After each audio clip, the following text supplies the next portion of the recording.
Hello, my darlings, and welcome back to This is Mariya. The topic for today is your inner child, or rather, the many inner children that live inside of you. Healing your inner child is one of the more prominent offshoots of energy work. And yet today, I was hoping to give you some additional perspective on how you should approach meeting your inner child archetype. What is the best way to get to know your inner child and the patterns that you have been running for lifetimes that are connected to this archetype? But most importantly, how can you go through the portal of healing and how can you reemerge on the other side, having healed your inner child so that that inner child can finally grow up? Before we dive deep into today's episode, I wanted to make an announcement. On October 12th and October 13th, 2024, I am hosting my first ever online retreat called Transformation. It is a 2-day endeavor, and it is a sacred container that I feel really called to hold and to offer to you guys. The event is unscripted, meaning it's full-on channeled. I would show up connecting to spirit, connecting to the guides and the many kingdoms of Gaia. And through that container, the intention for me is to bring the utmost amount of transformation I can in the span of 2 days. The first day is going to be devoted to shadow work, to unearthing your deep-set archetypes, such as the wounded child, and bringing them up to the surface to be healed. Second day is all about calibration. It's all about getting you the codes. It's all about charging you with the energies that you need for your future. So the second day is all about alignment. It's all about bringing in the new you, bringing in the codes, bringing in the activations, bringing in the connection, frankly, to your guides and the answers and the clarity that you need in order to lead your best life. Now, there's always, there are many outcomes of working with me during such containers, but you can count on the fact that your life is not going to be the same.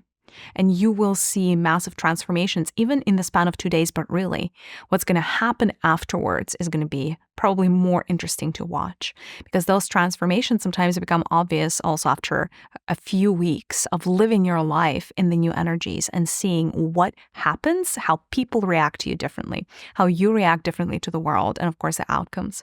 And so if this sounds like something that you would like to explore, please check out my website, thisismariya.com, Mariya with a Y.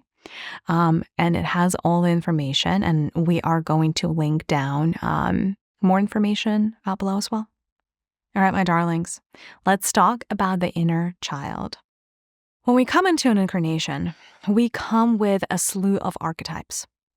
There are some archetypes that are common to each and every single human being that is currently incarnated. And then there are other archetypes that are unique to you and that you display whereas other people don't. A child, an inner child, is an archetype, just like the inner parent, are the two archetypes that 100% of humanity would have. Of course, when you come into an incarnation, you have to go through both, right? Both stages are available to you. You cannot become an adult before you become the child.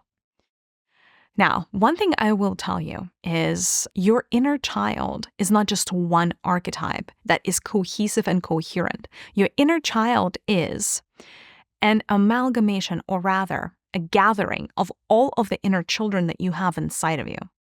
These inner children are plentiful. There can be thousands of inner child archetypes living inside of you, and they would fall on a spectrum. Right? There may be the wounded inner children. There may be the happy-go-lucky inner children. I call them the divine children, right? Because they are very much in sync with everything else that's happening. There are very little limitations that they experience.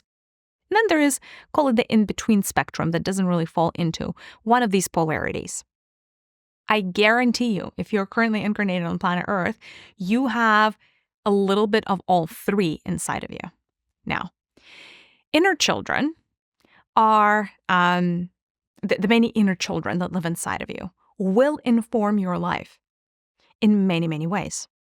Because if you are experiencing an inner child archetype that doesn't want to grow up, they will be in the way for you to get what you want in life, because children, as you well know, don't have responsibilities in life, but neither do they call the shots. And so if a part of your consciousness is stuck in a child archetype, it could not, or it's going to experience difficulty growing up. And therefore, that part of your psyche, if you want, that part of your consciousness is always going to be holding you back from having what you want, because the child can plead, the child can throw a tantrum, the child can cry, the child can ask, but the child usually doesn't have the capacity to go after the things that the child wants. It is dependent on the grown-ups in the family or the caretakers to get it what it wants, right? And so the position of the child, if there's a lot of wounded child in you, it's very hard. It would be very hard for you to grow up or go after the things that you want. You may be experiencing a loss of power when going after the things that you want. You may get a lot into codependent relationships. So the codependent relationships, right? Like when one person literally would stay in the relationship, the codependent person would stay in the relationship regardless of the level of abuse they're going through. That is usually a sign that an inner child archetype is very, very strong within you. And that inner child archetype that is coming up for you hasn't been healed, right? And never really grown up from experiencing potentially an abusive relationship with a caretaker, where the child really had to adjust and accommodate their actions in order to not be abandoned, right? So there's that fear of abandonment as well. So how do you deal with that massive variety of inner children inside of you? And do you really care? Like, is there a point in trying to understand every single archetype of the inner child that you have within? The answer is no. And in fact, it would be quite impossible for you to go deep enough or even have the time to dissect every single inner child archetype within. That is not needed. What is needed is to understand, is there an inner child archetype that you have that is currently in the way of you getting what you want or not? Because you may have an inner child archetype that is serving you. I don't know, I'll give you an example. Usually the divine child archetype really serves most people that have it. What is an example of, how would the energy of the divine child archetype transpire? Like, how would it interact with the world? Somebody with a divine child archetype is a happy-go-lucky person. They're very curious, they're very inquisitive, but they are very overtly and obviously loved by the universe. So what would show up in that person's life is all kinds of handouts. They just get lucky out of nowhere. People just take care of them. The world and the universe just gives them gifts. They get, all kinds of things just because, right? And that is, so the inner child archetype, the analogy that I love is they're being parented by the universe. And the universe is a very, very loving parent to the divine child. And so whatever the divine child wants, the universe tends to provide. So, usually people with a divine child archetype don't have a big issue around being the beloved child of source and getting all kinds of handouts. I've yet to experience a person who would complain about that. So that would be on the positive side, right? Like the other positive side of divine children would be inquisitiveness and curiosity and this very youthful energy, very sparkling energy where like somebody just has the capacity to go after whatever they want because their energy seems limitless, right?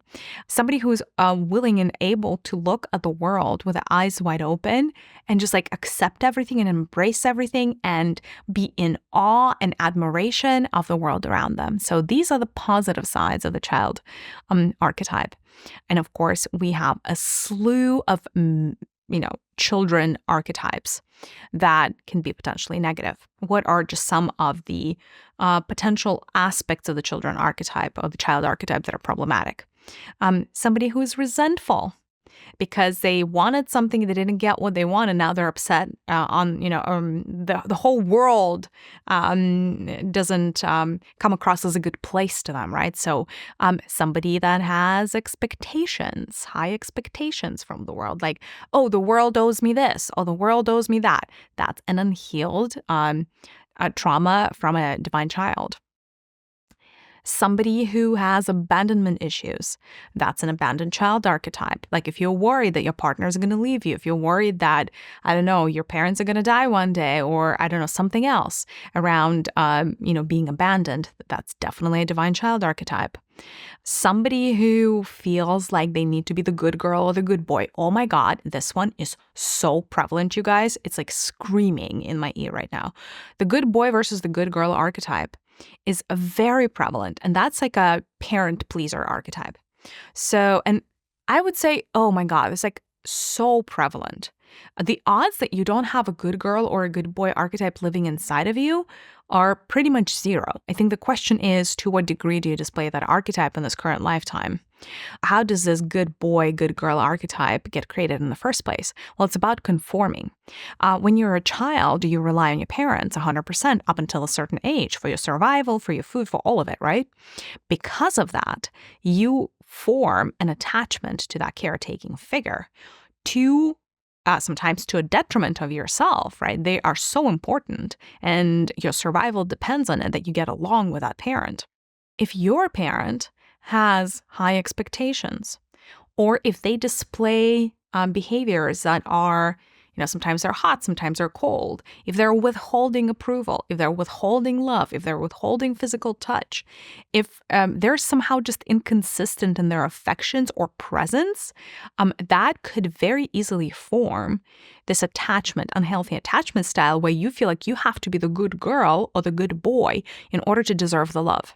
So really, it is in those relationships where it feels like love is conditional and love has to be earned.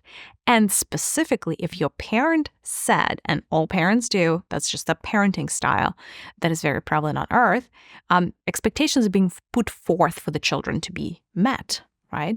A good child does this, or a good child does that, or you're supposed to do this and you're supposed to do that.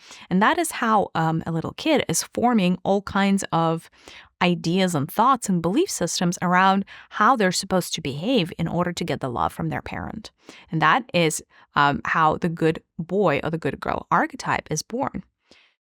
The problem with the good boy or the good girl archetype, because at face value, like, oh, well, what's the problem with that?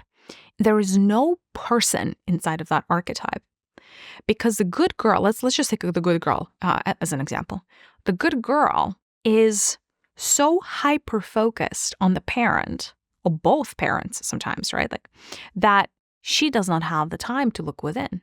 She does not have the time or the capacity to look within. And by the way, it is actually a great fear to look within and be like, what is it that I want? Because what if what you find out is not what would make your parent happy? Because the last thing the good girl wants is an antagonistic relationship between their desires and the desires of the parent. And so a very, very good common coping mechanism for the good girl is to pretend to herself that the parent's needs are her needs and internalize that. And very often, when that type of person then grows up, they have a hard time soul searching. They have a hard time finding the direction in life, finding the things that would make them happy. Because generally, by the way midlife crisis hits, they've figured out that something is wrong. That, the carrot that's been dangled in front of them by society, by their parents, by themselves even, is not really the carrot that's going to make them happy. So what do they do now? And not always, of course, there are exceptions to every rule, but there's a little bit of that good girl archetype in there getting in the way of you even understanding your desires and dreams, because that was not prioritized in the household. You kind of didn't matter. Or rather, you made it okay to, instead of focus within, to focus without, focus on the parent. And that was a survival skill. And what was once a survival skill, unless you heal that inner child archetype, unless you come to terms that no, it's not you who are lost, but rather you're still trying to survive. In your mid-40s, you may still be trying to survive through displaying the good girl, good boy tendencies because you're trying to please a parent, because that is what your body remembers was important when you were growing up, because that could have gotten you potentially killed if your parent didn't want you, right? And you carry that pattern into adulthood, and then you yourself feel trapped because very often the people with the strongest good girl, good boy archetype have the hardest time figuring out what is it that they themselves want. So they go on all kinds of merry-go-rounds and all kinds of soul-searching exercises to try to understand, where is me in the picture? Where do I fit in the picture? What is it that is going to make me happy, right? So parent-pleasing tendencies. And then, by the way, parent-pleasing tendencies turn into spouse-pleasing tendencies, into boss-pleasing tendencies, and like they have repercussions around, all over, really. You have certain children that are, I would call it, so there's an inner child archetype that displays hyper-independence. They're not quite a rebel, because a rebel is a teenage archetype. We're talking like children. But usually this children, it's an early stage, an early form of rebellion, where the child actually has a very strong understanding inside what it is that they want. And at the same time, they, of course, understand that they depend on their parents. And usually there is a conflict for those kinds of kids between what a parent wants and what a child wants. And for the child, there is a choice. A child can become the good girl or the good boy and do what the parent tells them to do. Or they can say, wait a second, don't want to do that, don't want to do that. And if that is the case, then they turn around and then they turn into this hyper-independent type of person, hyper-independent type of child. And that is where you get children that with tantrums. That's where you get children that are not really good to, around listening to their parents, always have opinions. They can get snappy. These would be the children that then grow up and they tend to leave home early. Like they tend to move out early, right? Because there's that a little bit of an escapism tendency of like, I need to escape my parents if I am to keep my sovereignty, if I am to keep who I am. And so it's like the runner archetype. They want to keep running away from home. And they have that hyper-independent streak of like, don't control me, don't tell me what to do, mom. Either way, the ironic aspect about this divine child is they still need connection. As much as they're prone to running away and moving away, they are actually very tender-hearted and they need true connection and true unconditional love for who they are. Because very often, remember that original conflict for this archetype is, do I pick the side of my parent or do I pick my own side, right? And at the same time, like there's that dichotomy of like, well, the two are not aligned somehow. And then the child ends up picking their side. But at the same time, they want the parent to be okay with it. And it's almost like they want unconditional acceptance. They want unconditional support from their parent. They just want their parent to be okay with their life choices as much as they're running away. Net, in the span of this episode, we're not going to have a chance to go into every single child archetype. But I would like to invite you to start examining your patterns and really meet your top 3 most prevalent inner children. I would love to give you a proxy for how this can happen. There are at least 2 inner children that are going to be extremely prevalent in you in this lifetime. The first inner child is the child that you were in relationship to your mom. The second inner child is the child that you were in a relationship to your dad. And you are going to notice that that is not the same child. It's like 2 people inside of one. Because how you showed up for your mom was not how you showed up for your dad. And it is actually a very interesting thing to start examining. Because when we think back to our childhoods, we think that we were one consistent person. But no, in fact, there were all of these personalities living inside of us displaying and rearing their heads whenever the occasion called. So the first 2 most important inner children for you to meet were the children that you were in relationship to your mom and then to your dad. Now, there is usually a third one in there. And that third one is, call it an amalgamation, almost like the unity consciousness of all of the other children combined. And that third one, yes, it's a collective archetype, meaning it's quite complex, it's layered, it's like a multi-layered cake. And it's, on the one hand, it's hard to really truly get to know it all the way. But at the same time, the good thing about that is that your collective child archetype tells you a lot about your deep set patterns. So here's, I want to start giving you like very specific input and very specific advice on how you can meet the two children. So you would want to go in a meditative state, right? That's how you heal the inner child. But before you can heal, awareness is step one. First, you need to meet the children inside of you because they run your life, whether you want it or not. The question is to what degree. Like some inner children run their adult's life by 10%, and other children take over 90% of the time, right? So, and you probably fall somewhere on the spectrum here. Now, in a meditative state, right? Just close your eyes, allow yourself to settle in, take a couple of deep breaths. And what you want to do is you want to imagine your mom in front of you. Whoever actually is your mother figure, right? Whoever you consider to be your mom. The reason I'm specifying that is because if your adoptive mom is who you think is your mom, and not your biological mom, that is the mom that you would want to imagine for this exercise. Because your inner child comes out during the process of growing up, during the process of being brought up by a parent. And so if it wasn't your biological mother doing the work, doing the job, your inner child is going to adjust to the mother that was there, the mother figure. If in your mother figure you had a grandma or a sister or somebody else, you may want to imagine them in place of the mother, right?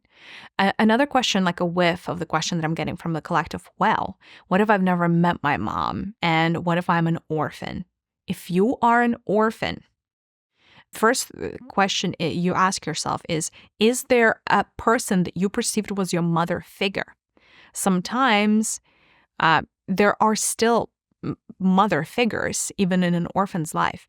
If the answer is yes, that is who you imagine. If the answer is no, then you imagine your biological mother as like a trace, right? Like, of course, you may not know what her features are, etc., and you don't need to, but you would just imagine her as a trace, and that would be enough. Like, you would imagine your biological mother in front of you in this case because she's going to trigger, and she already has your inner child, right? Because an absentee parent still triggers a child. Most likely there is an abandonment issue. Most likely there is I'm not good enough issue. Most likely there is there's a whole set of trauma around not being worthy of even life itself, right? So it's a very, very deep set traumatic experience. So long story short is, in a meditative state, you imagine your mom in front of you. And then you think back to childhood. And what you want to imagine is your mom talking to you. And then in front of your mom, there is this child. And this child is going to be the version of the inner child that you displayed in front of your mom. First thing that is important to notice is what age he or she is. How early are you seeing that child? Like, is she a 2-year-old? Is she a 5-year-old? Is she a 7-year-old? Is she a 12-year-old? Because that would usually point you to the biggest trauma or the part, because usually there's, the child is supposed to grow up. If something happens with the child is not able to properly grow up, they get frozen in that traumatic experience, right? So what you want to be watching out for is, what is the age of that inner child? What you want to be watching for, this is important, is this inner child a boy or a girl? Very often, if the parents expected, call it a boy, and wanted a boy, but a girl was born, when a girl does this exercise, she may find out that she shows up and she sees herself as a boy, not a girl, in a relationship with her mom or her dad or both parents. And the same could be true for boys as well. It doesn't just apply to girls, right? So anything is possible. Pay attention to the gender. And then what I want you to do is imagine that, the mom and the child have an interaction. And just watch how your child behaves and notice how your inner child behaves in relationship to your mom. Is your inner child all closed up? Or are they talkative? Do they want to be liked by the parent? No matter what it is, right? Like your child is going to display a particular set of behaviors and particular set of emotions. Then I want you to actually imagine a situation of conflict, right? Whether your mom is yelling at you or your mom is very upset or whatever is the situation of conflict. And you want to observe how your child, this version of your inner child, behaves in relationship to your mom when she is upset or mad at you. Is it the child that wants to run away and hide? Is it the child that gets really upset, starts crying? Is it a child who just stops talking and is trying to process? What is that being triggered? Because that would tell you what the trauma is. And just pay attention to how this child behaves. You may notice sometimes they make weird body movements, etc., etc. Sometimes they're going to want to run away and hide, or sometimes they just want to be seen, and so they're going to be chasing the mother all over and just going to be like, "Mom, look at me." Whatever that is, right? Just get present, because it's a very important process. It's like watching a movie of you inside of your own head and understanding what that child is, what the child does. The next and most important part of this is to understand that your mom is never going to change. And it's most definitely, even if she does change, it's definitely not up to you. And so you cannot really heal your inner child by trying to fix the imaginary parent figure in your head. Because it feels like in order for the child to get better, the parent needs to get better. The truth is very, very different. In order for you to heal your inner child, you're going to need to become the parent that inner child wanted. And so instead of having expectations from your mom, imagine a part of you that is a parental figure, because you do have the parent archetype in you, and just as many children archetypes live inside of you. There's a parent archetype matched to every child archetype inside of you. You are that split up. And so what you want to do is you want to imagine yourself as a parental figure that child wanted, that child needed, whatever that is. For instance, if you were not getting time and attention from your mom, imagine yourself standing in front of that child as a parental figure that does spend a lot of time with that child, that can commit, that doesn't run away, that is always present, etc., right? So first, become that which that child needs. Embody it, right? And then essentially it's as easy as the two parts of you having a conversation, but really, the adult version of you is going to do most of the talking. The child version of you is just going to be receiving and listening. And really, as you talk to that child, you would see them and feel them transform and become healed through the process of hearing certain statements, affirmations, and confirmations from you. So really, the first thing that's important to establish with an inner child is the fact that you see them. There needs to happen this process of witnessing. So the first thing that you need to say to your inner child is, I see you. I see you, I feel you, I fully accept who you are. And I'm so sorry that I haven't been there for you when you really needed me. I'm sorry that you had to rely on other people. I'm sorry that you had to rely on your parents and all of that stuff. And I'm sorry that I wasn't there for you. The next important thing to do is to identify that you are here now as your own parental figure, not trying to change anyone or anything else. Remember, the version of you that you are right now is the most experienced version of you you've ever been, right? So the current version of you has had the most incarnations, the most experiences, the most challenges of anyone ever, meaning of any of your other parts ever, right? So you are the most wise, the most sophisticated version of you right now, of any lifetime you've ever lived. From that place, you can meet your small parts, your baby parts, your hurt parts from a position of power. And so the second part that's really, really important to identify here, to communicate, is that I am here now. I will be your rock. I will be your beginning and I will be your end. I will be your mom and I will be your dad. I will be the parent that you needed me to be. I will be there, protecting you, nursing you, listening to you, reading books to you, singing songs to you if you need the lullabies or whatnot, right? So commit to meeting the needs of that child, right? If you don't know what the needs of the child are, ask the child. Ask the child, what is it that you need from me? Tell me, and listen.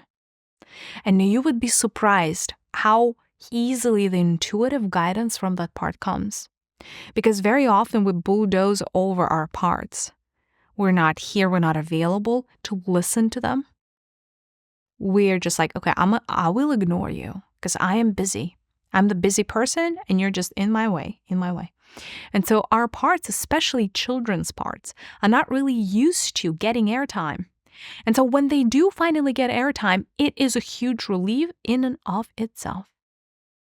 And when the child tells you what it is that they need from you, commit to being that for them. Commit to doing that. Very often, it's not winning a Nobel Prize, let me tell you. Very often it is, I just want unconditional love from you. I just want you to stop criticizing me. I just want you to finally let me do what I want to do instead of what pays the most dollars, etc., right? Like it'll be things like that. And so commit to that.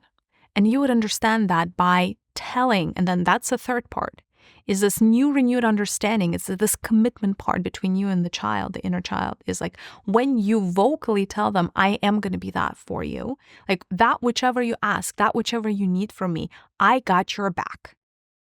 I got your back. We'll do this together. I will never leave you. And then usually the interesting part that happens, and you would notice that not only would your inner child start shifting vibrationally, like, if they were crying, they would start smiling. If they were like really resentful or like really upset or throwing a tantrum, you would notice that they may start coming up to you, wanting to give you a hug, or it's like all kinds of interesting things start happening. So the next part is witnessing. Just witness what happens to your inner child. And last but not least, notice what they grow up into. Because, like I said, the child whose trauma has been healed inadvertently, automatically starts growing up. Like you cannot push this back. It's like the grass grows when the sun comes up, and and so do the inner children. They grow up. Witness them. Witness what your inner child grows up into. And then give them room inside of your body. And that is the last and final step. It is important to allow that part of your room in your body so you can say something. You can help yourself with the invocations, with the words that you say. You tell them, I see you for who you have grown up to be. I love you and you are beautiful. And I invite you to take up as much room in my body as you need. Take as much time as you need to do that. I invite you into my body, into my life fully. We can do this together. I need you. You are needed. You are loved. And that usually solidifies that bond between you and your inner child. And it removes a lot of the heaviness because your inner child has moved on. And so that part of the inner child that you've just healed is going to stop showing up to you or showing up in your life as a wound, as something that creates wrinkles upon your path.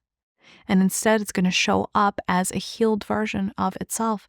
And by the way, these inner children that grow up in such a way, they become such a great resource because they start bringing in a healed energy instead of the energy of wounding into your body. So there is more light, literally, that is being created in your body via this process of integration and understanding and witnessing your inner child. So that's the first child. You want to repeat the same thing with the inner child that you were for your dad, because you were a completely different kid for your dad.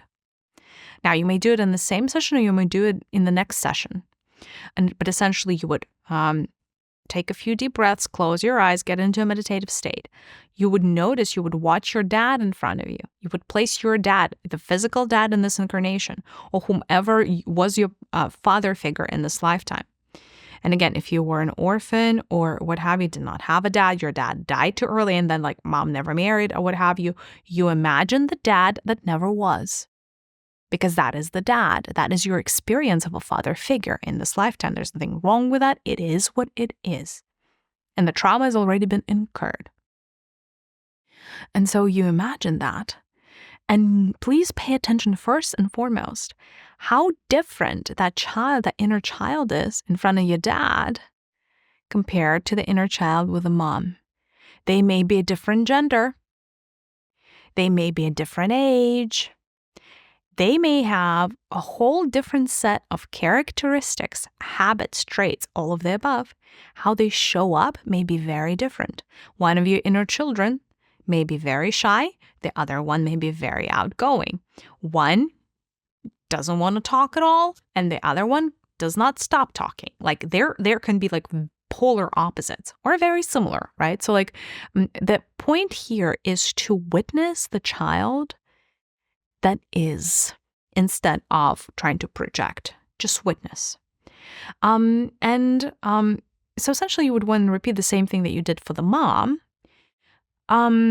Maybe just like if I were to add just a couple of additional colors here, here's what I would say. And notice how the child behaves when the things are good. And notice how the child behaves when the things are bad. And what does the child even perceive that bad is? Like, is bad when dad is absent, when dad is drunk, when dad is mad, or when dad is silent? Like, what is bad for this child? Like, what does bad look like? And how does the child react to when things get bad? And then notice how, how the child reacts when things are good. So you get the full range, right? But either way, you still, there's probably some stuff to work through. Unfortunately, this planet, trauma is the norm growing up, right? So there's probably a big chunk of that inner child that's very traumatized. So you want to witness the child. You want to become the father figure that child wanted, right? And ask that child what it needs from a father figure, and specifically from you trying to fill in those shoes. And then commit to being that and understand that you have what it takes to be the perfect father figure or the perfect parental figure for any and all of your inner children. You have that capacity within you.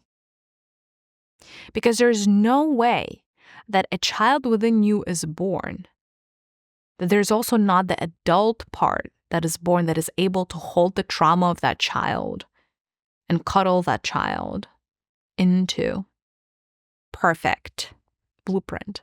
It would be impossible because they are a paired archetype. The parent and the child are the paired archetype.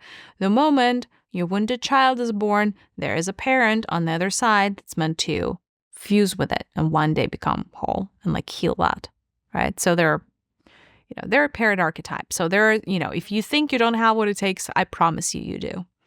The relief of this exercise is that you don't have to change anyone or anything outside of you, whether people or circumstances or events, in order to get completion and wholeness. And that is why this practice is empowering, right?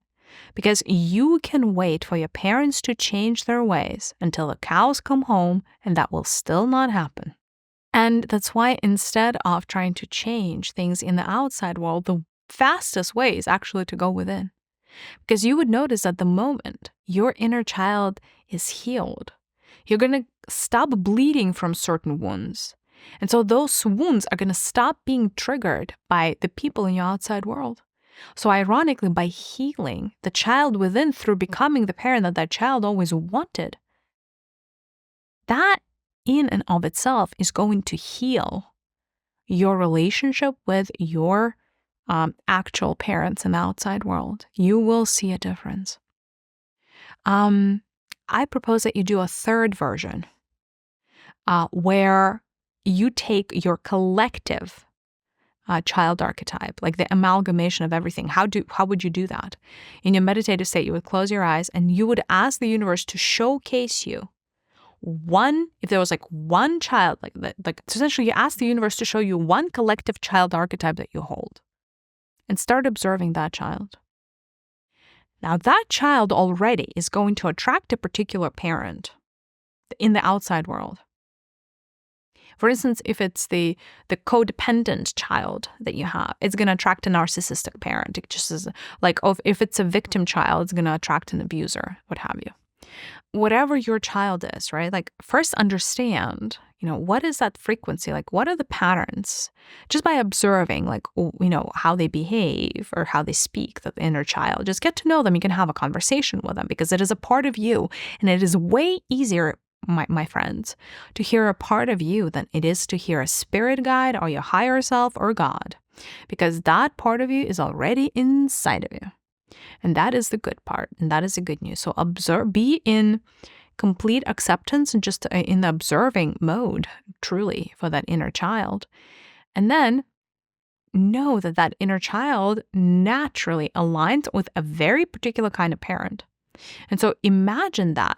Like if that child had a parent, what kind of parent it would be? And you would notice right away. Like it's either a stern parent, it's an absentee parent, it's the victim parent. It's like something about this child already attracts a parent. And then you do that third exercise on your united, combined archetype of the child, where you become the parent once and for all that they need. And that is inner child healing in a nutshell. Now, you may notice very often in life, you go about things, I don't know, you go living your life. All of a sudden, some wounded part inside comes up for you. And you're not able to handle, or you're not able to deal, like some deep set emotions. All of a sudden you're emotional, all of a sudden, or like maybe sacred rage comes up, whatever that is, right? Like some strong emotion. It's almost like you're not you anymore. It's because a part of you has taken you over. It could be an inner child part, right? So when something like that happens, it's a trigger. One of the quickest ways to resolve it is to not go to a psychotherapist. And I'm not against psychotherapy, it's just, it may take a while. But to understand that it's just a sliver of you, a facet of you from whenever, created in whichever past life, is showing up in this, call it non-eco-friendly ways, right? Like in a disruptive way. And when that happens, it can sometimes take you over. But understand that any part of you that is stealing airtime like that or completely taking over really only wants to be seen, heard, acknowledged. And really what it wants from you is for you to ask them a question of, how do you feel? What do you need from me? And how I can help. And that is the pathway that will lead you to so much healing. There are many, many, many techniques around parts work. But the one that is the simplest of it all is understand that part as if you were trying to get to know another being or another person. If you don't see things clearly in your mind's eye, you can use a very simple exercise of sitting on a chair or chairs. If there are many parts of you, for instance, if we want to role play the parent versus the child, you would put 2 chairs, physical chairs, in front of you. You would sit on one chair, embodying that child, that inner child of yours. And like when you literally, and it's actually really easy. You just sit in the chair and you will, or you put an intention forth to embody that inner part of you that you would like to get to know. And then you can have somebody like a friend or a spouse asking you questions, and then you just respond as this inner part. And you would be surprised how much clarity comes out of you just talking as this part. Like that part may have feelings that you don't know that you have, or like you may not even like the rest of you may not identify with this part. But as you're sitting in that chair, there's going to be so much clarity coming out of you. It'll blow your mind. And then you can use a second chair, or however many parts you have, like just have a separate chair for a different part. And then you sit on another chair if you're trying to have a conversation, and you embody that other part. And then they can have a, conversation and come to some sort of agreement. But you can literally role play with yourself in that way. And that can be a very, very, very powerful form of healing. All right, my darlings, I'll take a couple of questions from the collective on the inner child archetype and healing that to see if there's any other color that I need to provide. Anything that would serve the collective, I'm ready to receive the question. The question is, what if I cannot forgive my dad? And the part of me that is a wounded child is so broken because of how my dad reacted to me. And this entire exercise is just causing a lot of aggravation. And hell no, my inner child is not going to be healed because I will never forgive my dad. Here's the good news. For this exercise to work, you don't need to forgive your dad. Now, would I advise you to forgive your dad? Yes. Does it sometimes take many, many hours, if not years, of practicing and journaling and all kinds of other modalities together? Absolutely, depending on your level of trauma and depending on how many lifetimes you've experienced this similar type of trauma. Parental trauma can be very, very hard to get rid of. The good news is for this exercise, you don't have to forgive your dad to heal your inner child, because remember, you are the one doing the healing on you. So it's going to be your own inner dad that's going to tell to your own inner child that you are here now. So if your dad was unreliable or displayed fits of anger or whatever that is, you don't have to be that parent for your own inner child. Make a commitment that you will be other, that you would not do what your dad did and instead do something else, right? So again, the reason that this works is because you call the shots. You call 100% of the shots in this experience.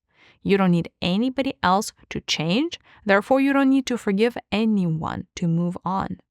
Your inner child just needs to be seen, accepted for who they are, and get their needs met for them to grow up and understand that there's more to life than just being upset about what happened, right? And you would notice now, would that completely heal your relationship with dad? No. But would that be a big step forward? Yes. And again, one step at a time is all we can do with healing. One step at a time. You cannot move from step number 1,000 before you walk the first few steps. So be gentle on yourself. And again, I'm not asking you for the impossible. I'm just asking you to get your own needs met. That's all. What other questions does the collective have around the inner child wounding? So how many inner children do I have inside of me, and how many should I worry about? You should only really worry about your inner parts. If they come up out of nowhere and you feel like they are preventing you from going to where you're trying to go, that is when I would recommend parts work. You have thousands of inner children inside of you because you most likely lived thousands of lifetimes. Each one of them is a child with their own story. Until all of these children are integrated at the end of the cycle, you're kind of stuck with them. And the more suppressed they are, the more they're going to be inclined to take over the airtime.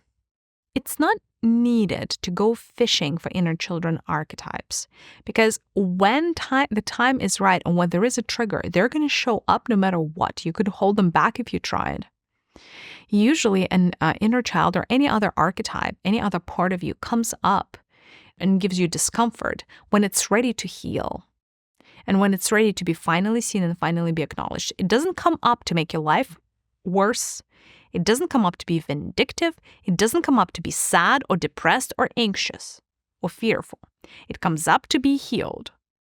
And if it has come up to be healed, if only you notice that, ooh, I'm not being myself right now. Ooh, this is like a really weird tendency. Ooh, I'm getting moody out of, all of a sudden. Like the more you are, and that comes with awareness and that comes with practice.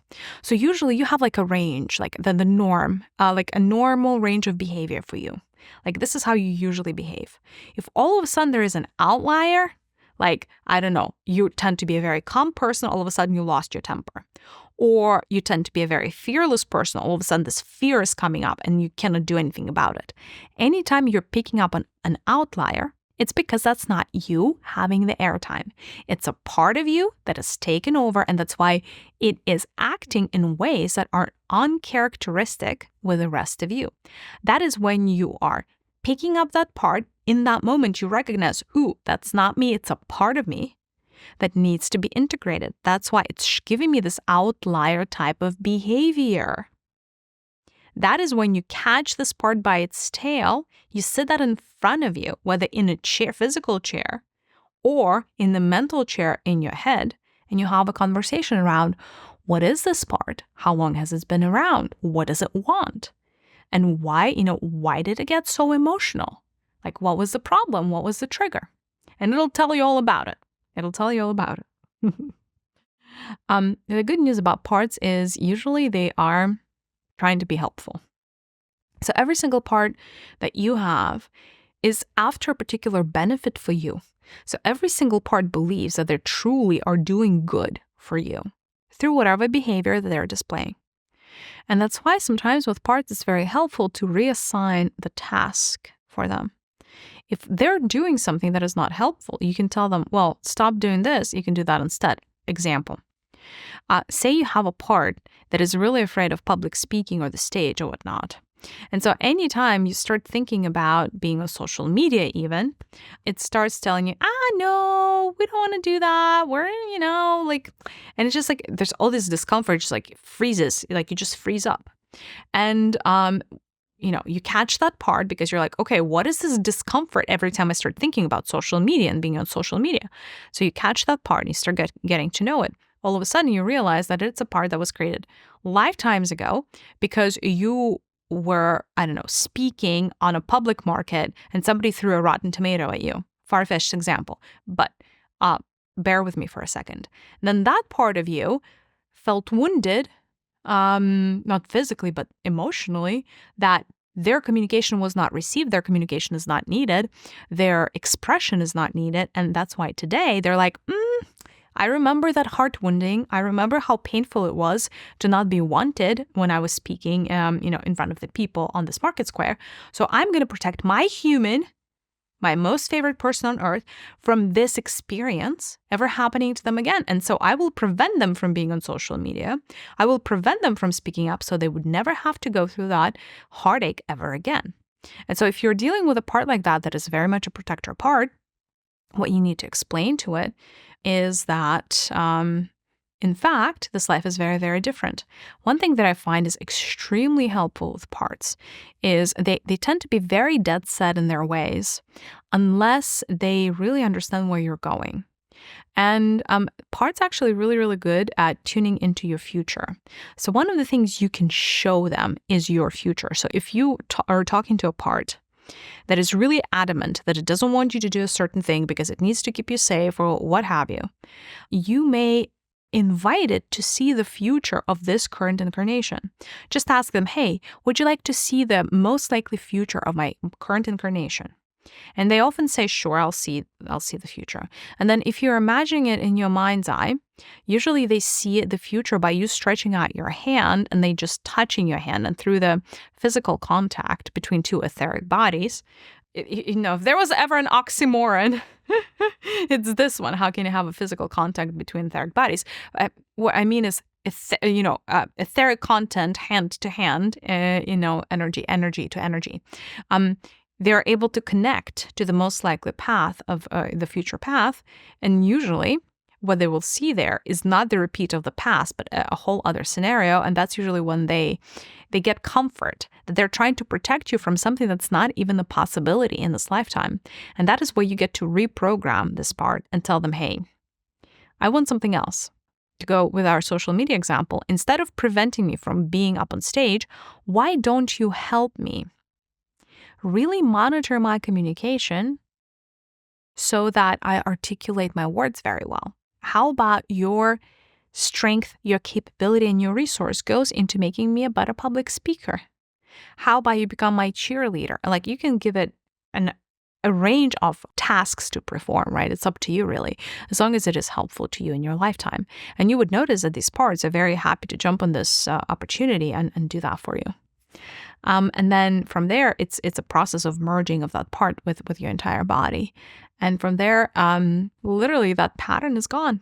And you can move on with your life, and most likely it'll never come up again. Other things may come up, but such is life.